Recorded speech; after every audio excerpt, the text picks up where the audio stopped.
கிழக்கு மாகாண முன்னாள் முதலமைச்சர் சிவனேசதுரை சந்திரகாந்தன் பிள்ளையானுக்கும் அவருடைய லோயர் உதயகம்மன் பிளவுக்கும் இடையில் இன்றைக்கு சிறையில் ஒரு சந்திப்பு நடத்தப்பட்டிருக்கு. அவர் எங்கே தடுத்து வைக்கப்பட்டிருக்கிறாரோ அந்த இடத்துக்கு போய் சிஐடிக்கு போய் உதயகம்மன் பிள்ளை அவருடைய லோயர் என்ற அடிப்படையில் பிள்ளையானை வந்து இன்றைக்கி சந்திச்சிருக்கிறாரு.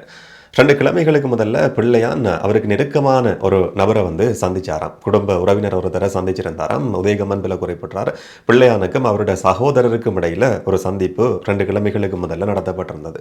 அந்த சந்திப்பு நடந்த நேரம் அவருடைய சகோதரரும் அந்த குடும்ப உறவினரும் பிள்ளையானும் நெருக்கமாக கதைச்சு கொண்டிருக்கிறாங்களாம். அப்போ அரசியல் சம்பந்தமான சில விஷயங்கள் அந்த இடத்துல பேசப்படுதான். 2 பேரும் கதைச்சு கொண்டிருக்கிறத அந்த இடத்துல அவர் தடுத்து வைக்கப்பட்டிருக்கிற இடத்துல இருக்கிற ஒரு போலீஸ் உத்தியோகத்தர் கேட்டுக்கொண்டிருக்கிறாராம். பாதுகாப்பு கடமைக்கு எப்படியுமே போலீஸ் உத்தியோகத்தர் இருந்திருப்பார். அவர் வந்து கேட்டுக்கொண்டிருக்கிறாராம் 2 பேரும் என்ன கதைச்சு கொண்டிருக்கிறாங்கன்னு சொல்லி. இப்போ பிள்ளையான சந்திக்க வந்து அந்த நபர் சொன்னாராம், அனுரகுமார் திசாநாயக்கோட ஆட்சி வந்து முடிவுக்கு வரதுக்கு இப்போ ஒரு தேர்தல் நடத்தப்படுமா இருந்தால் அனுரோட கதை முடிஞ்சுது, அவர் திரும்ப வெற்றி அடைகிறதுக்கான சந்தர்ப்பமே கிடையாதுன்ற மாதிரி அரசியலை பற்றி நாட்டு நடப்பு சம்பந்தமாக பிள்ளையானும் அவரை பார்க்க வந்த குடும்ப உறவினரும் சில விஷயங்களை கதைச்சிருக்கிறாங்களாம். அப்போ அந்த இடத்துல இருந்த போலீஸ் உத்தியோகத்தர் வந்து சொன்னாராம், இந்த மாதிரி அரசியல் கதைக்க முடியாது, அரசாங்கத்தை பற்றியெல்லாம் இந்த இடத்துல கதைக்க முடியாது, இதுக்கு என்னால் அனுமதி தர முடியாதுன்னு சொல்லி குறிப்பிட்டிருக்கிறாராம். இதை வந்து பிள்ளையான பார்க்க போன அவருடைய குடும்ப உறவினர் தனக்கு சொன்னதுக்கு பிறகு நான் அவருடைய சட்டத்தரணின்றதுக்காக நான் அதை பற்றி கேட்கறதுக்காக வந்திருக்கிறேன். பிள்ளையாண்டு விசாரிச்ச நேரம் உண்மையில் அப்படி ஒரு சம்பவம் நடந்தது தான். ஆனால் அதை பற்றி அடுத்த கட்ட நடவடிக்கை எதுவுமே எடுக்க தேவை கிடையாது. பிள்ளையான்ட்ட வந்து உதயகம்மன் பிள்ளை கேட்டாராம், நீதிமன்றத்தில் இதை பற்றி நாங்கள் சொல்லுவோமா என்ற மாதிரி. என்னென்னு சொன்னால், ஒரு கைதி தன்னை பார்க்க வர குடும்ப உறவினர்கிட்ட அரசியல் சம்பந்தமாக நாட்டு நடப்பு சம்பந்தமாக கதைக்கிறதுல எந்த விதமான பிரச்சனையும் கிடையாது, சட்ட ரீதியில் அதுக்கு தடை விதிக்க முடியாது, நீதிமன்றத்துக்கு நாங்கள் சொல்லுவோமா என்ற மாதிரி உதயகம்மன் பிள்ளை பிள்ளையான்ட்ட கேட்டாராம். பிள்ளையான் சொன்னாராம், ஏற்கனவே நான் 10 மாதம் சிறையில் அடைச்சி வைக்கப்பட்டிருக்கிறேன். இங்க இருக்கிற போலீஸுக்கும் எனக்கும் இடையில எந்த விதமான வேற பிரச்சனைகளும் கிடையாது. மிஞ்சி போனா 2-3 மாதங்களுக்குள்ள நான் எப்படியுமே வெளியில வந்துடுவேன், அதுக்குள்ள போலீஸோட பிரச்சனை ஏற்படுத்த வேண்டிய தேவை கிடையாது, இதை இதோட விடுவோம் என்ற மாதிரி பிள்ளையான் தனக்கு சொன்னார்ன்னு சொல்லி உதயகம்மன் பிள்ளை வெளியில வந்ததும் ஊடகங்களுக்கு சொல்லி இருக்கிறார். அவருடைய சட்டத்தரணி என்ற அடிப்படையில் அவரை பார்க்க போய் எப்படி இருக்கிறாருன்னு சொல்லி நலன் விசாரிச்சிருக்கிறார் உதயகம்மன் பிள்ளை. உதயகம்மன் பிள்ளைட்ட சுதந்திர தின நிகழ்வு சம்பந்தமாகவும் ஜனாதிபதி அனுரகுமார் திசாநாயக்க நேற்றைய நாளில் ஆற்றியிருந்த உரை சம்பந்தமாகவும் அங்கிருந்து ஒரு ஊடகவியலாளர் கேள்வி கேட்கிறாரு.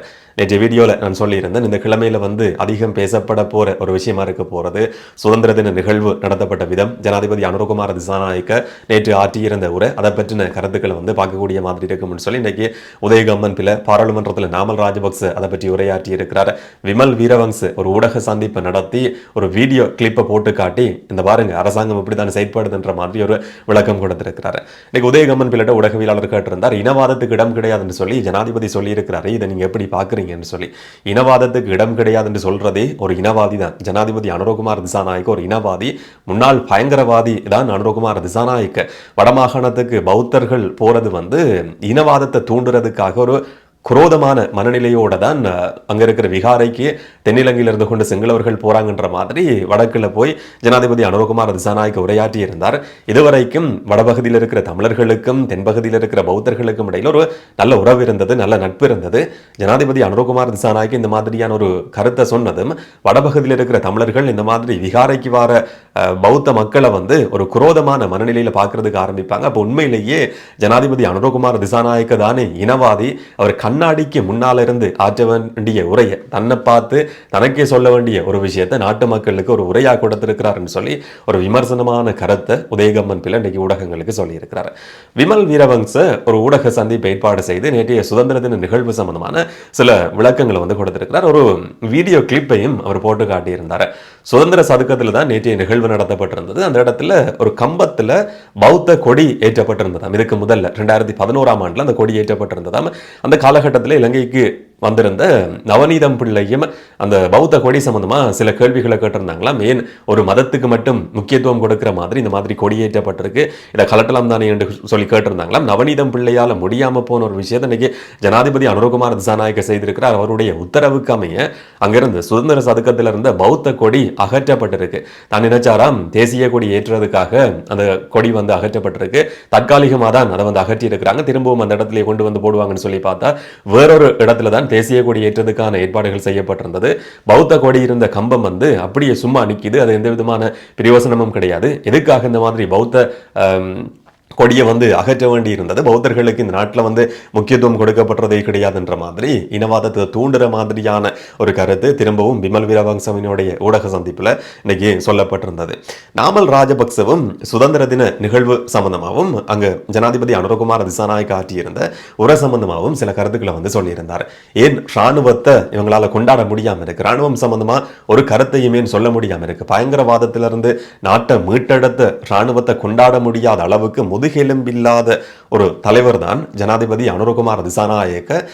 ராணுவம் சொல்லி இன்னைக்கு பாராளுமன்றத்தில் உரையாற்ற நேரத்தில் நாமல் ராஜபக்சவும் கொந்தளிச்சிருந்ததை பார்க்க முடிஞ்சது.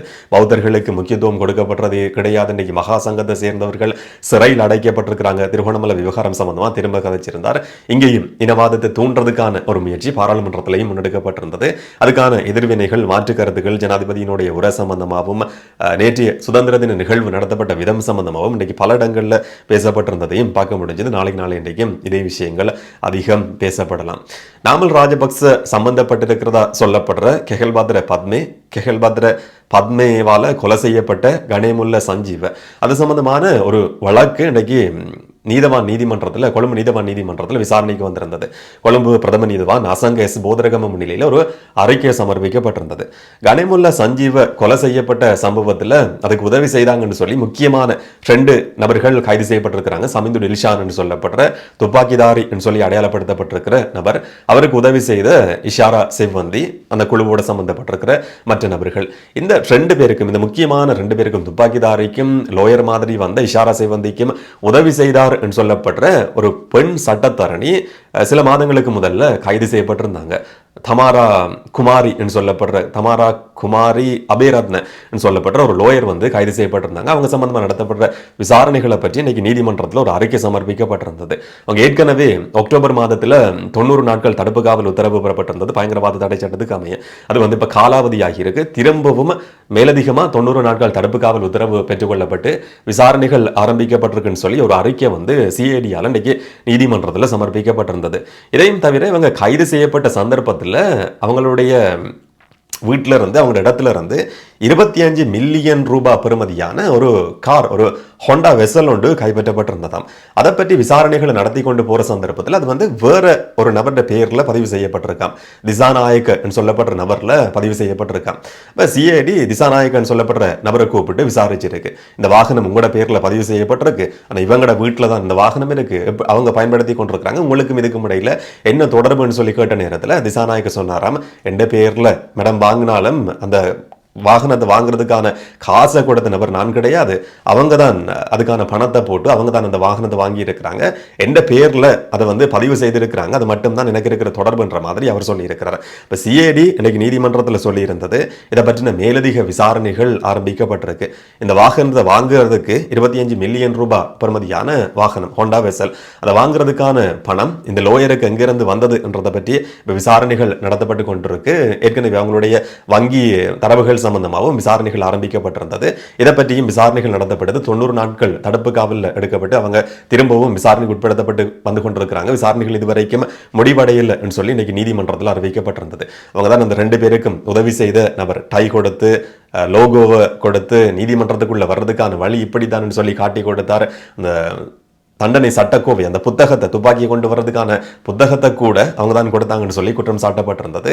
அவருடைய பண கொடுக்கல் வாங்கல், வாகனம், அவருக்கு இருந்த தொடர்புகள் சம்பந்தமான பல சம்பவங்களை பற்றி இப்போ விசாரணைகள் ஆரம்பிக்கப்பட்டிருக்கு. மேலதிகமாக 90 நாட்கள் தடுப்பு காவல் உத்தரவு வந்து திரும்பவும் பெற்றுக்கொள்ளப்பட்டிருக்கு. இவரோட சம்பந்தப்பட்டிருக்கிற இந்த சம்பவத்தோட தொடர்புடைய இன்னும் ஒரு போலீஸ் உத்தியோகத்தர் கைது செய்யப்பட்டிருந்தார். அவருக்கும் திரும்ப விளக்கமறியல் உத்தரவு பிறப்பிக்கப்பட்டிருக்கு. அவரும் தொடர்ச்சியாக விசாரணைக்கு உட்படுத்தப்பட்டு வந்து கொண்டிருக்கிறார் சொல்லியும் நீதிமன்றத்தில் அறிவிக்கப்பட்டிருந்தது. இந்த மாதிரியான ஒரு பின்புலத்தில் போதைப்பொருள் கடத்தலோட சம்பந்தப்பட்டவர்கள் சொல்லப்படுற வெளிநாட்டில் தலைமறைவாகி இருக்கிற குடு லால் பிரான்ஸ் ரூபன் சொல்லப்படுற 2 பேர், அவங்களோட சம்பந்தப்பட்டிருக்கிற இன்னும் 2 நபர்கள் போன்ல கதைக்கிற மாதிரியான ஒரு குரல் பதிவு இன்றைக்கு ஊடகங்கள்ல கசிஞ்சிருக்கு.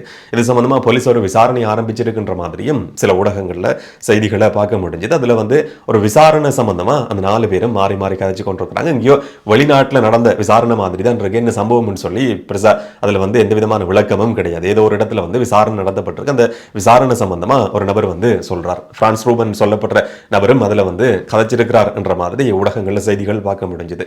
இந்த 4 பேரும் கதைக்கிற சந்தர்ப்பத்தில் நாங்கள் கவனமாக இருக்க வேண்டிய ஒரு காலகட்டம், இது ஒரு மோசமான காலகட்டமாக மாறி இருக்கு என்ற ஒரு விஷயம் அதில் முக்கியமாக பேசப்பட்டிருந்தது.